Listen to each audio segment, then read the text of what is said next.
बिस्मिल्लाहिर्रहमानिर्रहीम। अस्सलाम वालेकुम।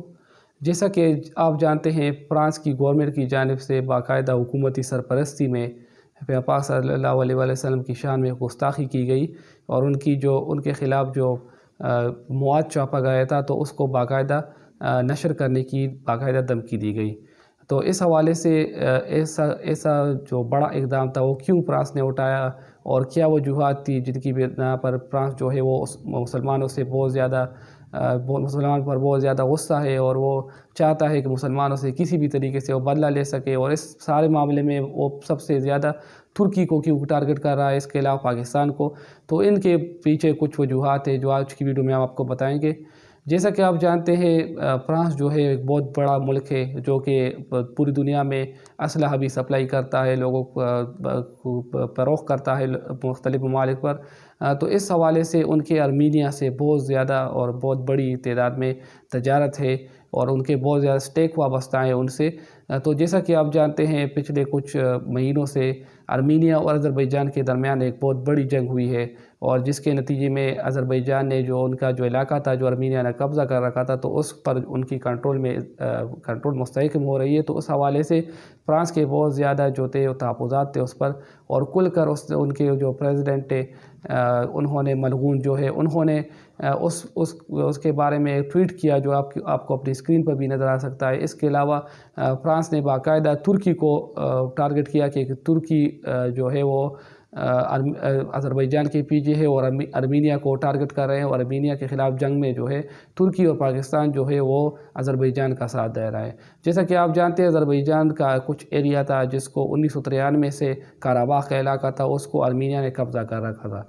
तो उसको छुड़वाने के लिए और आर्मीनिया की जानिब से एग्रेशन हो रही थी, वो मज़ीद कुछ इलाकों को कब्ज़ा करना चाहते थे और अज़रबैजान पर बमबारी शुरू कर रखी थी। तो उसके जवाब में अज़रबैजान ने सेल्फ डिफेंस के तौर पर अपने जो फौजी थे वो काराबाख के इलाके में उतार दिए थे।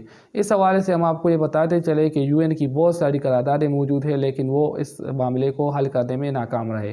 तो इसके बाद कोई चारा नहीं बचा था और अज़रबैजान को ज़ोर बाजू से अपने जो इलाके थे वो छुड़वाने पड़े। तो इसमें जो यूरोपीय ममालिक थे उनके बहुत ज़्यादा स्टेक्स थे, क्योंकि जैसा कि आप जानते हैं अज़रबैजान और उनके यूरोपीय ममालिक के दरमियान तेल और गैस का बहुत बड़ा तिजारत होता है और तकरीबन 80% जो तेल ऑयल एंड गैस है वो अज़रबैजान से यूरोप को जो है इंपोर्ट किया जाता है। तो इस हवाले से उनके बहुत ज़्यादा उसमें इंटरेस्ट थी, लेकिन और फ्रांस जो था वो डायरेक्टली सपोर्ट कर रहा था आर्मीनिया को। तो उस जंग में जो उनको शिकस्त हुई तो उस वजह से फ्रांस ने इस तरह की घटिया हरकत की कि उन्होंने उस शख्सियत को जो पूरी दुनिया में गैर मुतनाज़ शख्सियत है और ये मुसलमानों के अलावा जो गैर मुस्लिम है वो भी एडमिट करते हैं, उनकी मुख्तलिफ़ यूनिवर्सिटीज़ में उनकी जो तालीमात है हज़रत मोहम्मद सल्लल्लाहु अलैहि वसल्लम की तालीमात पढ़ाए जाते हैं, उनकी बाकायदा ज़िंदगी पर वहाँ पर मुख्तलिफ़ किस्म के सब्जेक्ट्स है।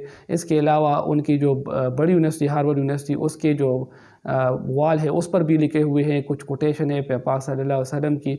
तो इस हवाले से अगर आप देखें तो फ्रांस ने इंतहाई घटिया हरकत की है जिसके नतीजे में मुसलमान ममालिक में बहुत ज़्यादा इश्तियाल पाया जाता है और दुनिया की अमन को उन्होंने तबाह करने की एक बहुत बड़ी साजिश की है।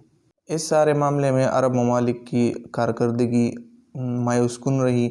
इनको चाहिए था कि OIC का इजलास बुलाते और मुत्तफ़िक़ा तौर पर यह फैसला करते कि फ्रांस के साथ हर किस्म के रवाबित और ताल्लुकात ख़त्म कर देते। फ्रांस ने अरब ममालिक से रिक्वेस्ट की है कि वो उनके मसनूआत की बाइकाट ना करे।